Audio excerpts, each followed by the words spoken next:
For more than 1.5 million years, they walked the earth. Longer than Neanderthals, longer than us.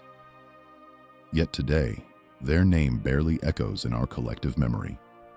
Homo erectus, the upright man. They thrived 10 times longer than our species has existed. But when we think of ancient humans, their story is rarely the one told. That is the paradox. How could the most enduring humans be the ones most forgotten? Their bones lie scattered across Africa, Asia, and Europe, whispering of survival, ingenuity, and resilience. And yet, when their time ended, they left no cities, no carvings, no myths that survived the ages. They vanished into silence, leaving us only fragments to piece together their vast story. What does it mean that the species who taught humanity to walk beyond Africa now exists only in shadows? If endurance was the measure of greatness, Homo erectus should be the titans of our story. But instead, they stand at its margins. Their forgotten legacy forces us to ask, what does it really take to be remembered? And why is survival alone never enough? The answer begins not with their end, but with the world they once commanded. 2 million years ago, a new kind of human emerged, restless, bold, and unlike any before. While earlier ancestors lived and died within Africa's cradles, Homo erectus broke free. They were the first to take the gamble of leaving home, the first to cross mountains, rivers, and deserts into lands no human foot had ever touched. From the sunburnt savannas of East Africa, their journeys carried them to the humid jungles of Southeast Asia, the harsh steppes of Central Asia, and even the chill of European plains. Imagine the courage and the desperation it took to wander into such alien worlds without maps, without certainty. They followed game, water, and opportunity, step by step, creating the first human footprint on every horizon. In their bones we see adaptation, stronger legs, a body built for distance, a mind tuned for survival. Long before us, they were global citizens of a wilder earth. But this triumph leads to a haunting question. What drove them to scatter so far, to risk everything? Was it survival, curiosity, or something deeper in the human spirit? A hunger that even now has not left us. That question lingers, and it only grows sharper. Why did they succeed where others faltered? How did they cross deserts without losing entire clans to thirst? How did they endure winters in lands where they had never seen snow? The evidence tells us they survived everywhere, but it does not always reveal how. Did they have language to plan hunts, or did they rely on gestures and instinct? Did they fight with rival groups, or did they avoid each other on an empty earth too vast to claim? And above all, what force finally ended them? Was it the rise of stronger rivals, like Neanderthals and sapiens? Or did the very earth turn against them, with droughts, volcanoes, and ice ages erasing their footholds one by one? Each fossil, each hand axe, each trace of fire pushes us closer to answers, but never all the way. And that uncertainty keeps their story alive, because every question we ask about them, about survival, endurance, and loss, is really a question about ourselves. If they were so successful, why are we here instead of them? The search for answers begins by stepping into their world, not as shadows, but as people who once breathed, endured, and dreamed. Imagine this. Dawn breaks across the African savanna 2 million years ago. The grass is still heavy with dew, and the air carries the scent of dust and distant rain. A band of Homo erectus moves together, their silhouettes long against the rising sun. They carry crude hand axes chipped from stone, tools that will serve as weapon scraper, and hammer. Their eyes scan the horizon for antelope, for danger, for opportunity. They are not yet masters of fire, so they fear the cold nights and the predators that follow darkness. But in their stride, there is something new: endurance. They can walk farther, run longer, last through heat that breaks other animals. Each morning they rise and move again, pushing farther into a world no human has ever seen. The landscape feels untouched, raw, as if waiting for their footprints. For them, survival is everything. And yet, without knowing it, each step they take is part of a larger story. The story of humanity, expanding, daring, and enduring.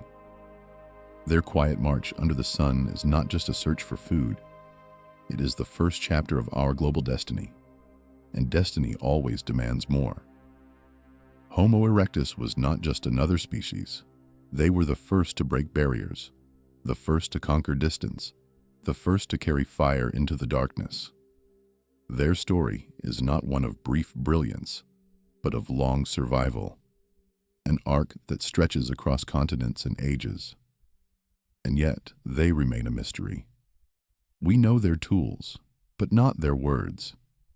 We know their bones, but not their dreams. To tell their story is to stitch together fragments into a whole. Fragments that reveal triumph, resilience, and loss. Over the next chapters, we will walk with them through their origins in Africa, their great migrations across Eurasia, their daily lives, their tools, their struggles, and their legacy. We will see how they endured ice and fire, rivals and disasters. And we will confront the question that hangs over all of prehistory: why did they vanish when they had everything it took to survive? This is not just their story, it is ours. Because in every fire we light, in every journey we make, their shadow is still with us. And to understand them is to understand the path that brought us here. Origins in Africa, the birth of Erectus. 2 million years ago, Africa was a continent in transformation. The great forests that once dominated much of the land were retreating, giving way to vast open savannas.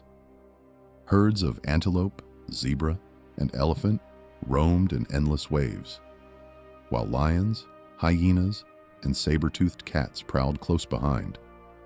For the primates who called this shifting world home, life was both opportunity and danger. Survival meant adaptation. It meant leaving the trees and facing the open ground, where the sun was unforgiving and predators lurked in plain sight. Amid this crucible of change, a new kind of human began to take shape. Not yet us, but not entirely, like their ancestors either. The climate shifts demanded more than sharp eyes and clever hands. They demanded endurance, mobility, and cooperation. Those who could travel farther for water, endure longer under the heat, and work together to track prey stood the greatest chance of survival. This was the world that forged Homo erectus, a species that would not only meet these challenges, but redefine what it meant to be human. Born in Africa's heartland, they would one day walk out of it and never look back. But before that first great step, they were themselves a step forward, a bridge between what came before and what was still to come. Before Homo erectus, there was Homo habilis, the so-called handyman. They chipped stones into sharp flakes, crude tools that opened marrow bones and scraped meat from hides. It was a beginning, but only a beginning. Homo habilis remained small, ape-like in build, confined to Africa, their lives short and uncertain. Then, around 2 million years ago, something remarkable happened. From this lineage emerged Homo erectus, taller, stronger, with a mind more attuned to planning and problem-solving. They inherited the skill of tool-making, but elevated it into an art. They began shaping Acheulean hand axes, symmetrical, multi-purpose, and enduring. Unlike the simple flakes of habilis, these tools were not just used, they were designed. That leap in design speaks of foresight, teaching, and cultural transmission, qualities that hint at minds more advanced than any human before them. And it was not just their tools that set them apart.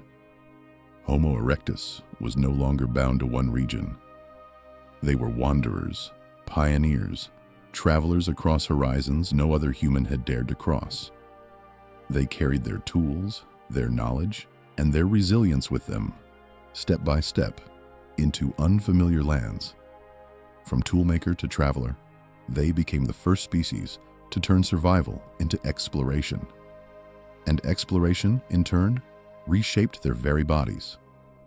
To leave the forests and face the savanna required more than sharper tools.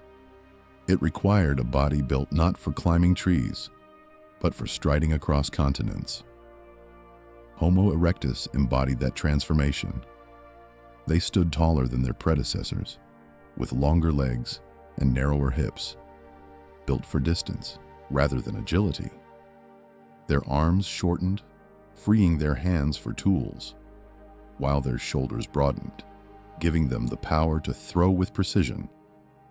But perhaps their greatest adaptation was invisible, the gift of sweat. Unlike most mammals, Homo erectus shed fur and developed thousands of sweat glands, a revolutionary cooling system that allowed them to run under the burning sun long after their prey had collapsed from heat. This was biology turned into strategy. Endurance became their weapon. Even their brains began to grow, fueled by richer diets and the demands of survival. Though not yet the size of modern humans, their expanding minds opened new possibilities for problem-solving, cooperation, and memory. This was not evolution by accident, but evolution responding to an unforgiving world. Their new body was a machine tuned for endurance, a design unlike any other primate before them. But how would they use this body? The answer lay not in strength alone, but in motion, in the hunt that demanded not speed, but relentless pursuit. Picture this. Under the relentless African sun, an antelope sprints ahead, fast and agile. But behind it comes a small group of Homo erectus, not faster, but steadier. They walk, they jog, they run just enough to keep the animal in sight. When it stops to rest, they close the gap. When it runs again, they follow. This is persistence hunting, a strategy unique in the animal kingdom. Most predators relied on ambush or bursts of speed. Homo erectus relied on patience, on endurance, on the certainty that sooner or later, exhaustion would bring their prey to its knees. By working together, tracking footprints and coordinating silently across the grasslands, they turned the savanna into an open-air theater of pursuit. Hours might pass, even a full day, but eventually the antelope would collapse, overcome not by fangs or claws, but by the tireless will of upright humans. This innovation changed everything. Hunting not only provided meat, but also marrow, organs, and fat. Dense energy that fueled larger brains and longer lives. It bound groups together in cooperation, teaching trust and shared reward. Step by step, run by run, Homo erectus carved a path into the future. And as the sun rose on their world, it illuminated not just hunters, but pioneers carrying tools, endurance, and ambition into landscapes no human had ever known. Imagine this, the first light of day, spilling across a boundless savanna. The air is cool, alive, with the distant calls of birds, and the low rumble of elephants moving across the grass. A small band of Homo erectus rises with the sun. Children cling to their mothers. Hunters sharpen their hand axes on stones. The group moves as one. their footprints pressed into damp earth, still dark with dew. They have no written language, no maps, no promises of safety. What they have is endurance, cooperation, and the memory of where water and prey can be found. They know which trees will provide shade at noon, which trails the antelope favor, which distant ridges might lead to food. For them, survival is the journey itself. As they walk, the sun climbs higher, burning away the mist, casting their shadows long across the land. Each step forward is an act of faith, a quiet claim on a world that was once beyond their reach. They do not know it, but their journey will echo for millions of years. For in these early steps lies the story of humanity's restless spirit, a spirit that will not stop at Savannah's edge, but will carry us across continents, oceans, and beyond. The first great migration out of Africa. For nearly 2 million years, Africa had been the stage of humanity's story. It was the cradle that nurtured our earliest ancestors, the land where survival was first tested. But then, around 1.8 million years ago, something extraordinary happened. For the very first time, a species of human dared to leave it. That species was Homo erectus. It was not a short journey. To step out of Africa was to step into the unknown, into landscapes they had never seen, climates they had never felt, and dangers no human had yet faced. And yet they went. Why? Perhaps they followed herds of game that wandered north, perhaps driven by droughts that stripped the land, or perhaps by something deeper, an instinct to keep moving, to seek what lay beyond the horizon. This was no small migration. It was the beginning of humanity's expansion across the globe. No longer confined to the cradle, Homo erectus carried fire, tools, and knowledge into foreign lands. With each step, they became not just survivors, but pioneers. They were the first humans to claim the world beyond their birthplace. But leaving the cradle was only the beginning. What awaited them outside Africa would test their resilience like never before. The lands beyond Africa were unforgiving. To the east, dense tropical forests hid snakes, crocodiles, and diseases that could kill silently. To the north, vast steppes stretched under skies of ice and wind, offering no shelter but demanding relentless endurance. Each new environment was a trial, a puzzle of survival that had to be solved. For Homo erectus, survival meant adaptation. They learned to hunt new animals, to gather strange plants, to endure cold they had never known. They relied on fire when they could make it, and when they could not, they wrapped themselves in the skins of their prey. Their stone hand axes became the great equalizer, tools that cut meat, shaped wood, and cracked bone. With these, they carved survival from lands where they were strangers. And yet, their spread was not just physical but cultural. Each band of Homo erectus carried with them a memory of how to endure, passing it on through gestures, shared hunts, and the simple act of survival together. Step by step, they bent the unfamiliar to their will, but adaptation came at a cost. The farther they traveled, the more fragile they became, balanced on the edge of survival. And nowhere is that fragility more visible than in one remarkable sight: a small hillside in the Caucasus Mountains. In the rolling hills of Georgia, at a site called Dmanisi, the earth has preserved a story unlike any other. Here, archaeologists uncovered skulls and bones of Homo erectus dating back 1.8 million years, the earliest humans ever found outside Africa. Their discovery rewrote our understanding of prehistory. These fossils were not just fragments of bone. They were windows into the lives of individuals who had crossed into foreign lands. One skull showed an elderly individual who had lost most of their teeth, and yet they had lived long after, surviving only because others must have helped feed and care for them. This was not brute survival alone. It was cooperation, compassion, the beginnings of humanity's social bond.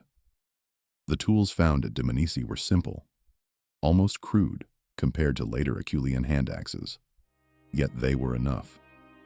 With these chipped stones, Erectus hunted, butchered, and endured. The bones of animals they consumed, deer, rhinoceros, even saber-toothed cats, testify to their determination. But Dmanisi also reveals vulnerability. These people lived at the edge of existence, clinging to life in a world colder, harsher, and less forgiving than Africa. Their survival here is not just proof of their endurance, but of their humanity. Still, the site raises a haunting question. Why did they leave Africa so soon, so early in human history? Why did Homo erectus abandon the land that had sustained their kind for millions of years? Was Africa no longer enough? The climate was changing, growing drier, harsher, unpredictable. Herds shifted their routes, rivers shrank, and grasslands turned to dust. Perhaps hunger drove them north, step by desperate step. But maybe it was not necessity alone. Maybe it was curiosity, a pull, not a push. Could it be that the human spirit of restlessness, the same spirit that would one day drive ships across oceans and rockets into space, began here, with Homo erectus setting eyes on distant horizons? The truth is, we may never know. No written words, no oral traditions remain to explain their choice. All we have are the bones, the tools, the footprints left in volcanic ash. They hint at a boldness unlike any before. They speak of a gamble and of a species willing to risk everything. Whatever the reason, the result was the same. Humanity was no longer bound to Africa. The first great migration had begun, a tide of footsteps spreading outwards into a vast and hostile earth. And in those footsteps, the world itself began to change. Imagine this: a cold dawn in the Caucasus Mountains. Mist clings to the slopes, and the ground crunches with frost. A small band of Homo erectus moves slowly, cautiously, their breath steaming in the air. Behind them lies Africa, thousands of miles away. Ahead, an unknown world stretches without end. Children stumble, carried when their legs fail. Hunters clutch stone tools, their edges worn but still sharp enough to matter. Every step is risk, a misjudged river crossing, a sudden snowstorm, a predator in the shadows. And yet, they keep moving, because to stop is to die. They do not know it, but they are making history with every footprint. They are the first of us to walk beyond the cradle, the first to leave their mark on a truly global stage. From here, their descendants will one day reach China, Indonesia, and Europe. In their march lies the beginning of the human conquest of Earth. It is easy to imagine them as shadows, but they were not. They laughed, feared, hoped, and endured. And in that endurance, they became more than survivors. They became pioneers. And pioneers, by their nature, are always walking toward the unknown. Daily life of Homo erectus. For Homo erectus, life was not lived in sprawling tribes or vast networks. It was lived in small, intimate groups, perhaps 20 to 30 individuals, bound together by necessity. In a world filled with predators and uncertainty, trust was survival. Each person mattered. Every skill had value. Children clung to mothers. Hunters shared their kills, and elders carried memory of where water once flowed or where herds once passed. These groups moved together across the landscape, following the rhythms of the seasons. Safety came not from numbers, but from unity. A lone Homo erectus would rarely survive long, but a band working in harmony could bring down prey, fend off lions, or withstand hunger until the next chance came. Their lives were simple, but they were not solitary. And here lies something remarkable. Within these small bands, the roots of human society were already forming. Bonds of cooperation, of shared responsibility, of teaching and learning, all emerged in these gatherings. The seeds of community, of culture, of the we that defines us today, were sown around these early fires. But how did such bands divide their labor? How did they balance the ceaseless demands of hunting and gathering, ensuring the group's survival day after day? The answer lies in the rhythm of their daily lives. Each sunrise carried with it a question: what will we eat today? For Homo erectus, survival meant constant motion, a balance between the hunt and the gather. The men often set out in small groups, hand axes in hand, tracking antelope, wild cattle, or even elephants weakened by age. These hunts could stretch across hours, sometimes days, ending only when persistence wore the prey down. Meanwhile, women and children searched for roots, berries, nuts, and tubers, foods that required knowledge of the land and its seasons. Gathering was not merely backup. It was the foundation of daily life. A single hunt might fail, but plants, fruits, and small animals filled the gaps and kept the group alive. Together, hunting and gathering created resilience, a rhythm that mirrored the ebb and flow of the environment. This division of tasks was not rigid, but cooperative. If men returned empty-handed, the gathered food sustained them all. If the gatherers came back with little, a successful hunt restored strength. It was a fragile balance, one that demanded both patience and teamwork. And within that balance lay more than survival. It laid the framework for roles, responsibilities, and cooperation, the quiet foundations of human society. For in learning how to divide labor, Homo erectus also learned how to bind themselves to one another. In every group, survival required structure. Homo erectus lived without laws, but not without order. Some individuals likely emerged as leaders: the strongest hunter, the wisest elder, the one who knew where water could be found in times of drought. Others followed, each person taking on roles that balanced the needs of the whole.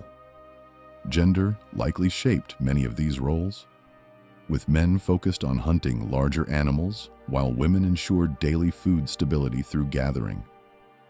But these boundaries were not absolute. What truly defined their life was cooperation. To hunt required coordination, surrounding prey, anticipating its movements, and sharing in the outcome.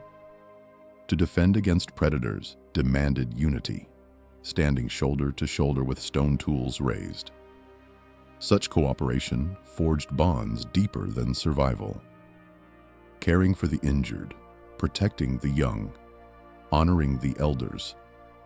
These were choices that strengthened the group. Archaeological evidence even suggests that some individuals who could no longer fend for themselves lived on, a sign that their companions valued more than efficiency.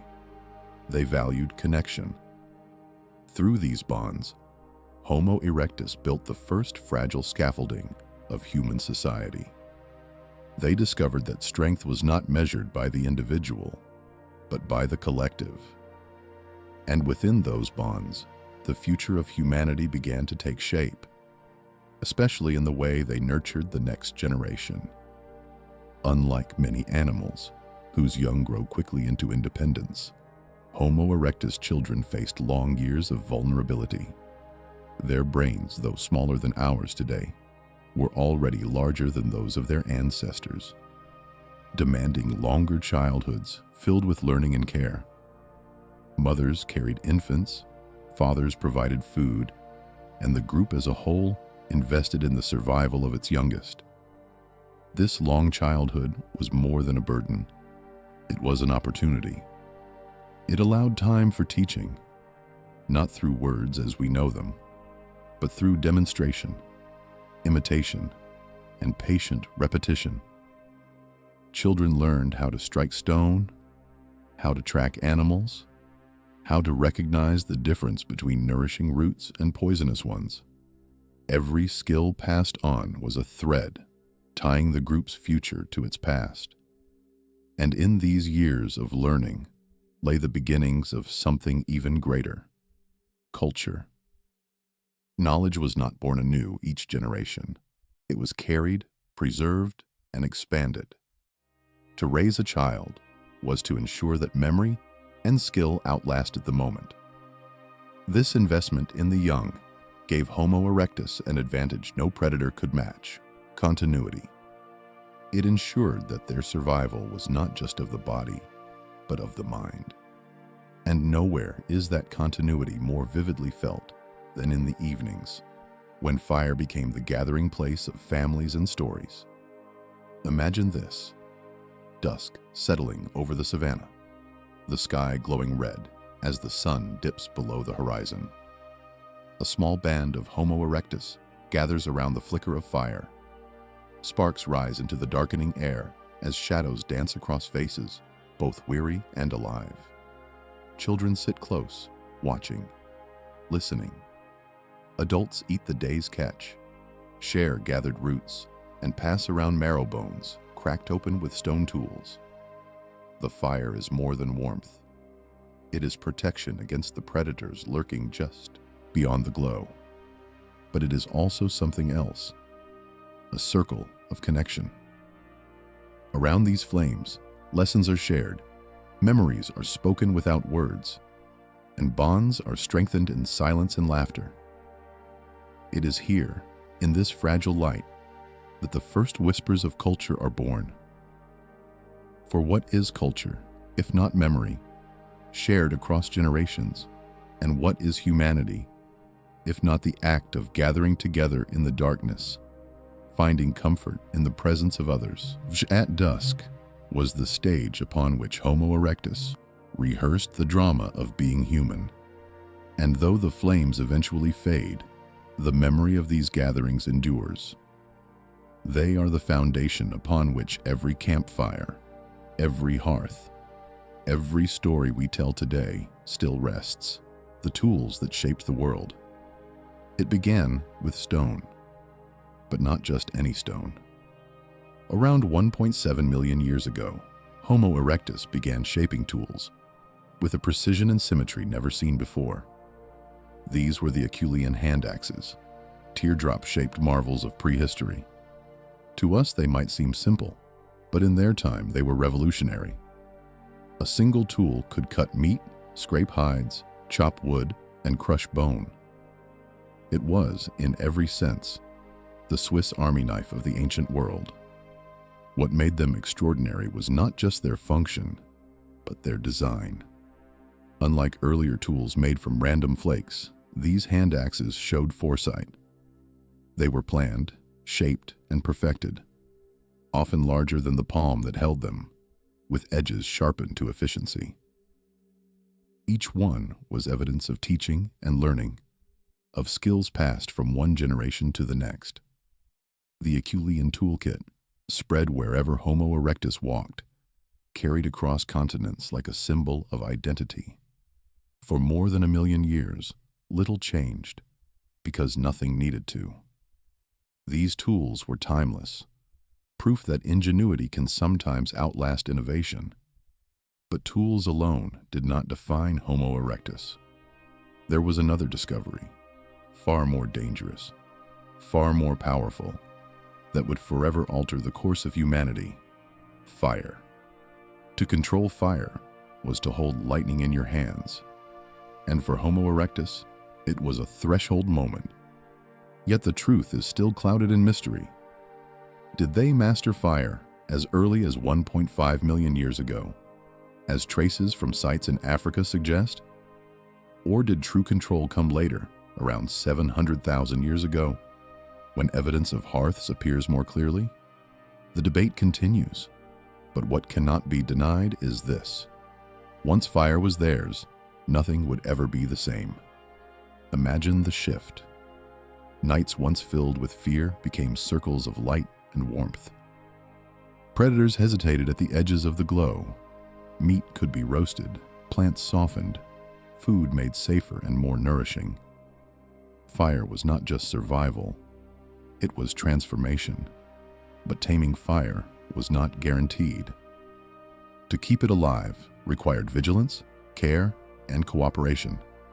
The flame had to be watched, carried, protected from rain and wind.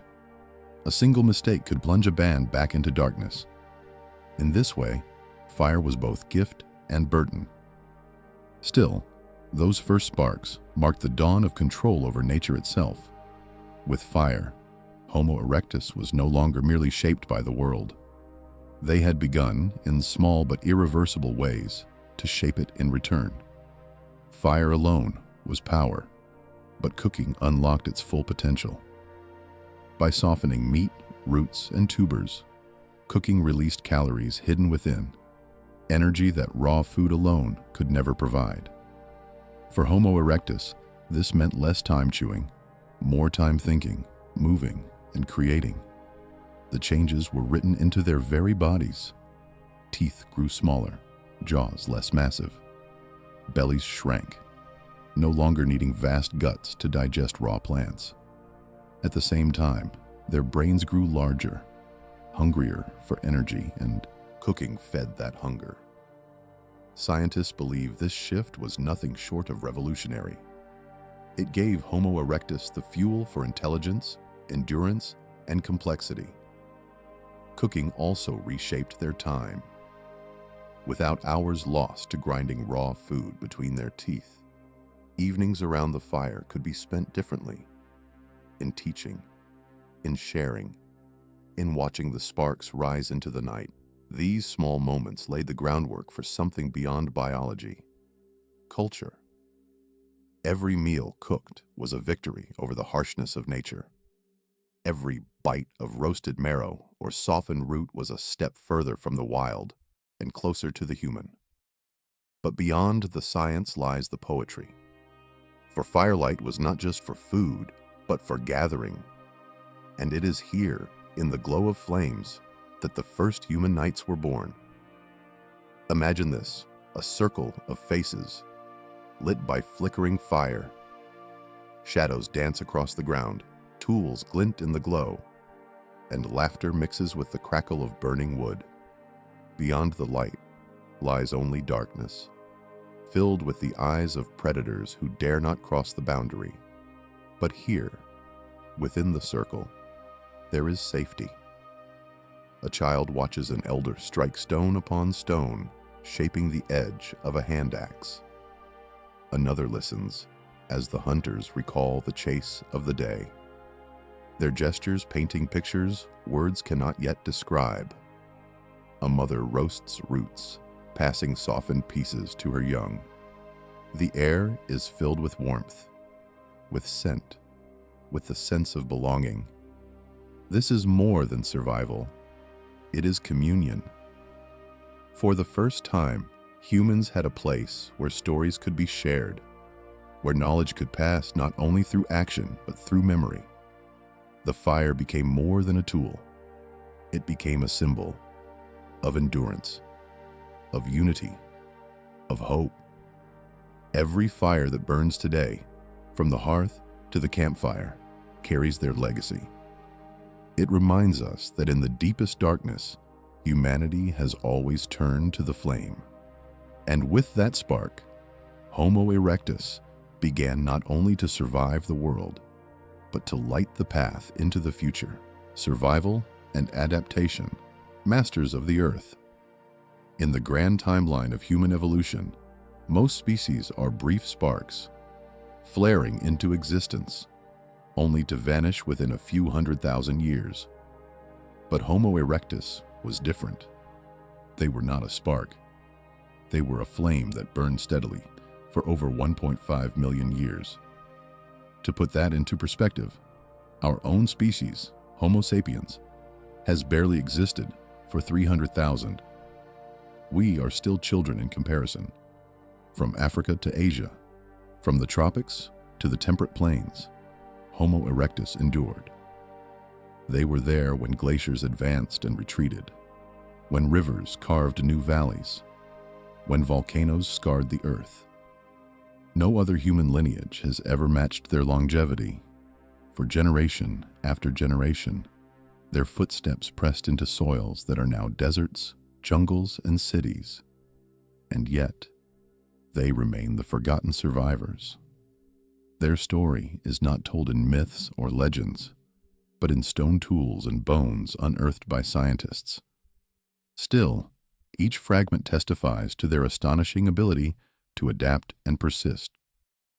They endured longer than any who came before, and longer than many who came after. But endurance was never easy.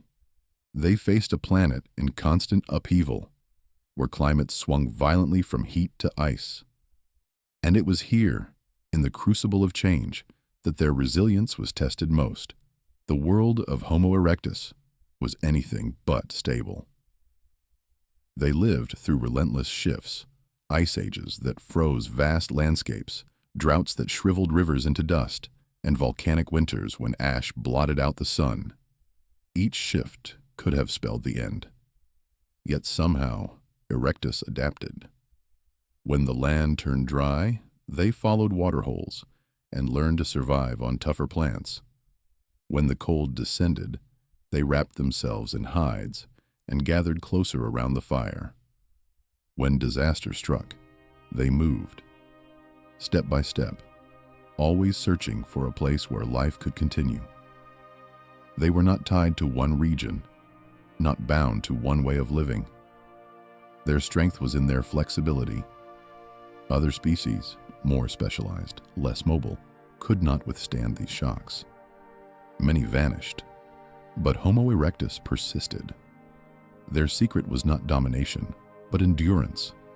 They outlasted the droughts, survived the ice, and endured the ash. Each crisis forced them to adapt anew, forging a species that seemed almost unbreakable. But survival came at a cost. Every disaster thinned their numbers, scattered their groups, and tested their unity. Still, enough endured to carry their story forward.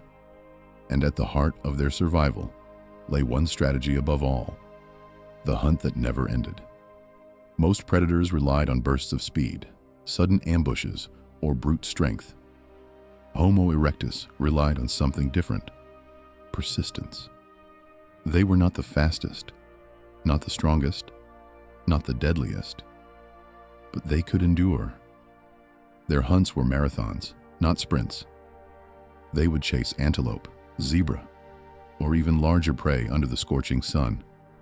While the animal darted and fled, Erectus followed, jogging, walking, running again, never letting it rest. Their secret weapon was their body. Long legs built for distance, sweat cooling their skin, lungs able to carry them mile after mile. Slowly, inexorably, the prey weakened. Heat overwhelmed it. Muscles failed. Until, at last, it collapsed, and Homo erectus claimed the prize. This was persistence hunting, and it was unlike anything else in nature. It required not only endurance, but cooperation. Bands of hunters tracked together, read the land, and anticipated the prey's movements. Success meant food for all, fuel for larger brains, and energy for survival. Failure meant hunger, risk, and danger. Through this strategy, Homo erectus turned endurance into a weapon as lethal as any fang or claw. They did not conquer the savanna through speed or strength, but through patience and unity. But what truly made them so resilient? What secret allowed them to endure when others fell? For over 1 million years, Homo erectus survived when countless other species perished. What was their secret? Was it their tools, their fire, their hunting? Or was it something deeper, something woven into their very way of life? Their resilience lay in a combination of strengths. They had bodies built for endurance, minds capable of foresight, and a culture rooted in cooperation. They could adapt to drought and ice, hunt with patience, and care for one another in ways no predator ever could.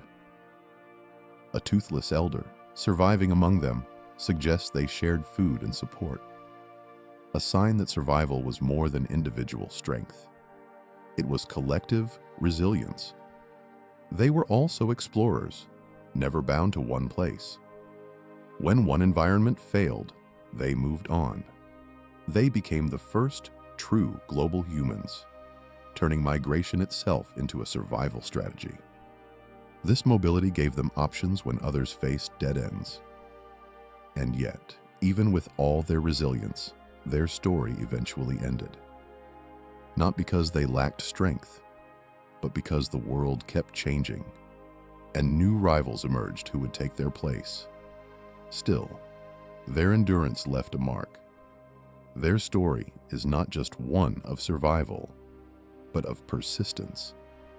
A reminder that humanity's greatest strength has never been dominance, but resilience, culture, communication, and the birth of humanity. Did Homo erectus speak? The question lingers like an echo across time. Their throats and skulls suggest a capacity for sound more complex than a chimpanzee, yet not as refined as ours. Perhaps their language was not words as we know them, but something in between: gestures, vocal calls, proto-speech. Imagine a hunt coordinated with sharp cries, hand signals, and rhythmic sounds that kept the group moving as one.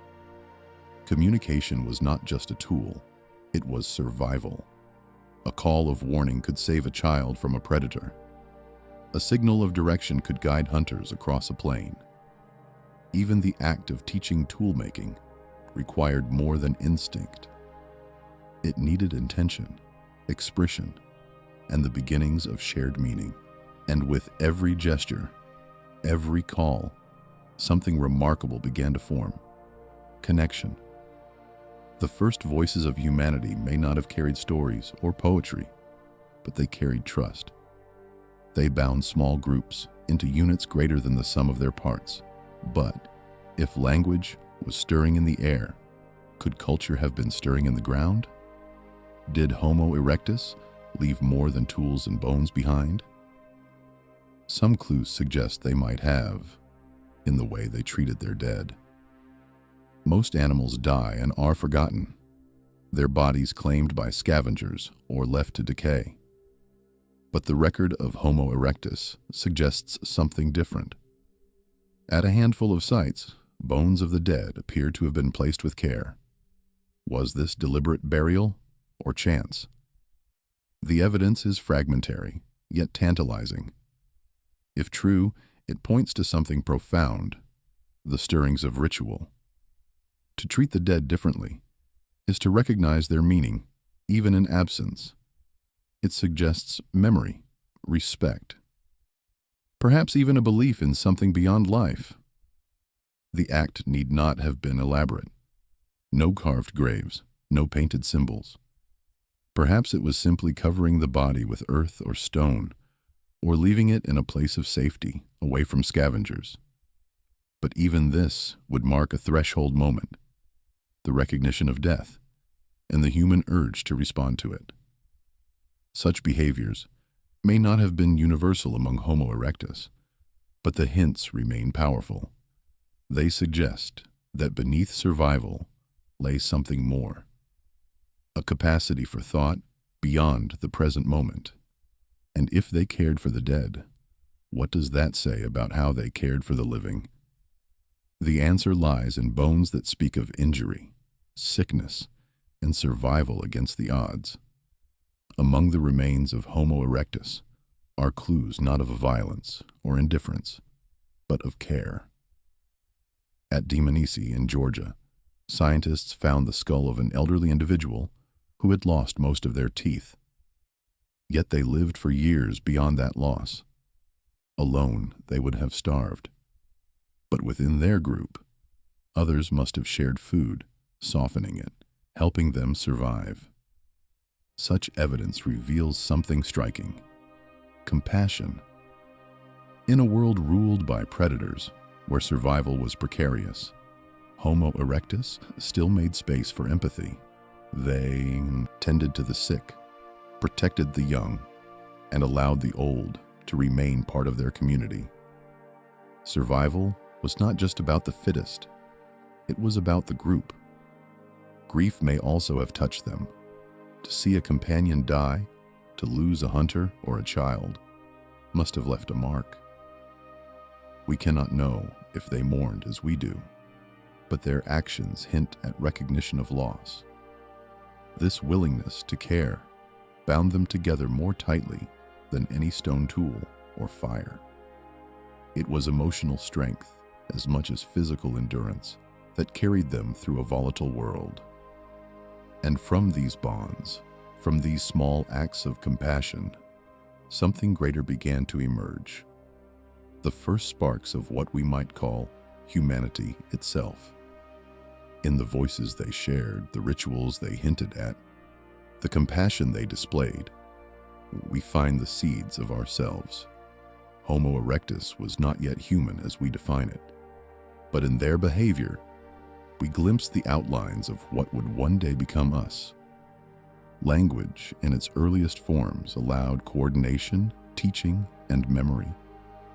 Rituals of life and death hinted at belief, meaning, and continuity. Compassion bound their groups in ways no solitary hunter could survive. These were not isolated acts, but patterns that echoed forward through time.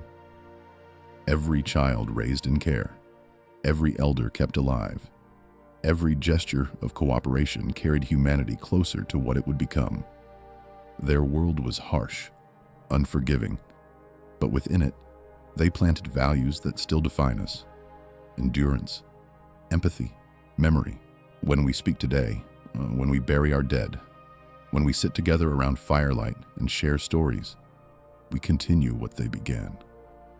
Homo erectus may be gone, but their shadows remain in the very fabric of what it means to be human. And yet, for all their resilience, their story was not eternal. New rivals would rise, climates would change, and their survival would be tested as never before. Conflict, competition, and disappearance. For more than 1 million years, Homo erectus walked the earth largely unchallenged. But time does not stand still, and evolution never pauses. As millennia passed, new human species emerged. Each adapted to their own landscapes, each carrying abilities that would one day overshadow the endurance of Erectus. In Europe, there arose the Neanderthals, stocky, powerful, masters of cold climates. They crafted tools of greater refinement, hunted in coordinated groups, and thrived in environments where Erectus had only scratched the surface. In Asia, another mysterious people appeared, the Denisovans. Known today only from fragments of bone and DNA, they too carried traits that made them formidable rivals. And in Africa, their very homeland, Homo sapiens, our own species, began to take shape, armed with sharper tools, more complex communication, and the spark of symbolic thought. For Erectus, the world was becoming more crowded. Where once they had been pioneers, now they were one among many. The dominance they had known for over 1 million years was slipping away. But rivals were not the only threat. Even as new species rose, the Earth itself turned hostile. The planet shifted into cycles of ice and fire that tested even the strongest survivors. The life of Homo erectus was never easy, but as the ages turned, the planet itself grew more unstable. Ice ages gripped the continents, lowering sea levels, freezing rivers, and pushing animals southward. In other places, droughts burned the savannas dry, leaving parched earth where water once flowed. And then came volcanic winters. Sudden, catastrophic events when ash clouds darkened the skies, blocking the sun for months, sometimes years. For many species, these changes were extinction sentences. Habitats vanished, prey collapsed, and with them, predators too. But Erectus endured, for a time. They adapted as best they could, migrating to warmer refuges, shifting diets, learning to rely more heavily on fire and tools. Their resilience, once unmatched, was stretched to the limit. Each climatic swing thinned their numbers, fragmented their groups, and isolated populations from one another. What had once been a strong, global presence began to splinter into pockets of survival. And each pocket was more vulnerable than the last. But climate was only one force pushing them toward disappearance. Their decline was not just about survival in a hostile world. It was also about competition with others who were faster, more inventive, and ultimately more human, in ways Erectus could not match. Extinction is rarely sudden. It comes not as a single blow, but as a slow unraveling. For Homo erectus, this unraveling took place across continents. In Africa, their homeland, they disappeared first. The rise of Homo sapiens sealed their fate there. Rivals with bigger brains, more efficient tools, and stronger social bonds outcompeted them for resources. In Europe, Neanderthals dominated the colder regions, where Erectus could no longer hold their ground. In Asia, Denisovans and later waves of sapiens brought pressure that eroded what remained of their strength. One by one, populations of Erectus dwindled, until silence replaced their footsteps. Yet their disappearance was not uniform.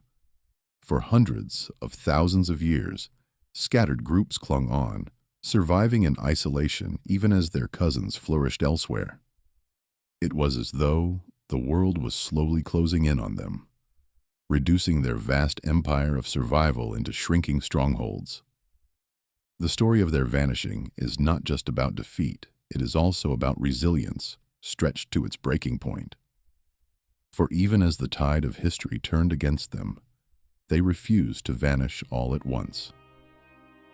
They held on in places where others would not dare to stay, and nowhere is this stubborn endurance more haunting than in their final refuges, the islands of Indonesia. Far to the east, in what is now Indonesia, the last of Homo erectus made their stand. On the island of Java, they persisted long after they had disappeared elsewhere. Fossils here date to as recently as 100,000 years ago. For perspective, that means they lived at the same time as early Homo sapiens and Neanderthals. They were not our distant ancestors in some remote age. They were our contemporaries.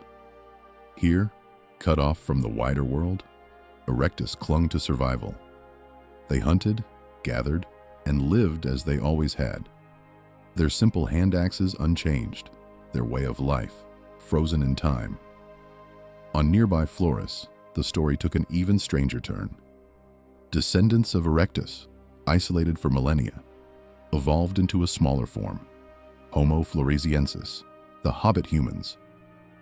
Their existence was proof that Erectus's legacy did not vanish quickly, but lingered, adapted, and transformed.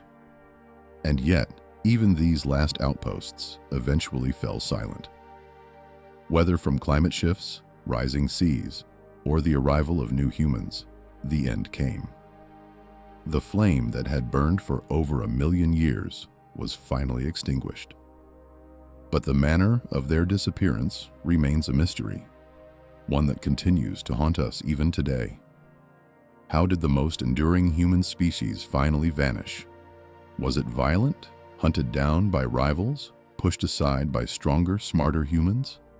Or was it gentler, a slow fading, as their populations dwindled and their way of life could no longer keep pace with a changing world? Some scientists suggest absorption, that small bands of Erectus interbred with newer species, leaving faint echoes of their DNA within us. Others argue they were outcompeted, unable to adapt to the rapid cultural and technological leaps of Neanderthals and Homo sapiens. Still others point to climate, that the Earth itself delivered the final blow. The truth may be a tapestry of all three. What is certain is this: when Homo erectus disappeared, they left no direct descendants. Their tools, their fire, their endurance did not vanish, but were carried forward by others who walked in their footsteps. Their end is haunting precisely because it is unresolved. They were pioneers, survivors, masters of the earth for longer than any human species before or since. And yet, they slipped into silence, leaving us to wonder not only how they vanished, but why we remain. And in that silence lies the bridge to their legacy, the echoes of the first global humans that still live within us today. Legacy. The first global humans. In the vast story of evolution, most human species are brief actors, entering and exiting the stage in the blink of geological time. But Homo erectus was different. They were not a fleeting presence. They endured. For more than 1.5 million years, they walked the earth, longer than Neanderthals, longer than Denisovans, longer even than us so far. To grasp their endurance is to measure time in a way almost beyond imagination. When Erectus first emerged in Africa, our world was still wild and raw, untouched by cities or culture. When they finally disappeared, hundreds of thousands of years later, early Homo sapiens were already painting caves, shaping tools of bone and blade. Through all of that span, Erectus endured, adapting to climates, surviving disasters, spreading across continents. This longevity speaks not only of survival, but of success. They were not a failed branch of humanity. They were its foundation.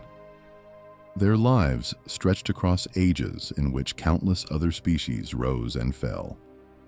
They were the quiet constant, the ones who proved that humanity could belong not just to Africa, but to the world. And yet, endurance alone was not their only gift. What they left behind was less visible, but even more profound.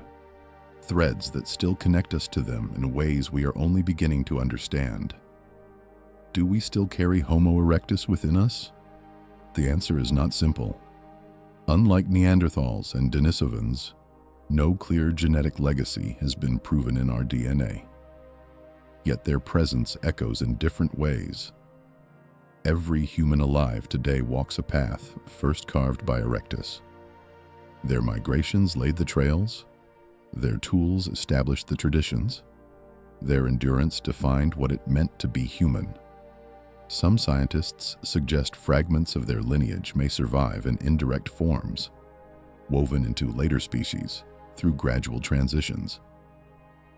Others believe their true legacy is cultural rather than genetic. The inheritance of survival strategies, the foundation of technology, the spark of cooperation. Even if their bloodline ended, their memory did not. And perhaps their legacy is deeper still, not in genes or tools, but in the human spirit. The instinct to move, to adapt, to endure across landscapes both hostile and beautiful. That is an inheritance we all share. When we look to distant horizons, when we wonder what lies beyond the known, we are repeating a question first asked by Homo erectus. Their echoes remind us that legacy is not only measured in DNA, but in memory carried forward. And among their greatest gifts was a discovery that would change the fate of every human who followed: the fire that never died. Of all their achievements, none was more transformative than fire. To control flame was to reshape destiny. With fire, the night became less frightening, predators less bold. With fire, raw food became cooked, calories multiplied, and brains grew larger. With fire, communities gathered, lessons were shared, and bonds were strengthened. The mastery of fire was not a single event, but a series of sparks across ages. Some bands of Homo erectus may have stumbled upon it from lightning strikes, while others carried embers from place to place, nurturing them like fragile treasure. To keep fire alive required vigilance and cooperation, and in that shared responsibility, they built the first circles of culture, the first human hearths. This mastery set humanity on a path we still follow. Every furnace, every lamp, every glowing screen traces its origin back to those first flames. Fire was more than a tool. It was a promise that we could bend nature to our will, that we could light our way into the unknown. And once fire belonged to humanity, it never left us. Passed from one generation to the next, it became the eternal thread linking us to our most ancient kin. Their spark still burns, carried into every age that followed. But the legacy of Homo erectus was not only in what they discovered, it was also in the paths they walked, paths that remain beneath our feet today. Every journey we make carries echoes of theirs. When Homo erectus first stepped out of Africa, they set in motion a story that would not end. Across deserts, forests, and mountains, they pressed their footprints into lands no human had seen before. Those footprints became trails. Those trails became migrations. And those migrations became the global presence of humanity. Today, when we fly across oceans, drive across continents, or climb to remote summits, we are reenacting a pattern born long before us. It was Erectus who proved the world was not too vast for humans, that no boundary of climate or terrain was insurmountable. They taught us that to move was to survive, and to survive was to move. This restless spirit has never left us. It carried our species into every corner of the globe, and eventually, beyond the planet itself. The astronauts who set foot on the moon were, in a sense, continuing the same journey that began when Homo erectus first looked beyond the horizon and walked into the unknown. Their legacy is written not only in the fire they lit or the tools they made, but in the very act of moving forward. For to walk in their footsteps is to remember that we are, at our core, a species that does not stand still. And yet, their memory lingers in another way, one far more intimate, flickering quietly beneath every flame we light. Picture a fire burning in the darkness. Sparks rise, shadows flicker, faces glow with light. We see ourselves in that scene. But behind us, unseen, stand the ghosts of Homo erectus.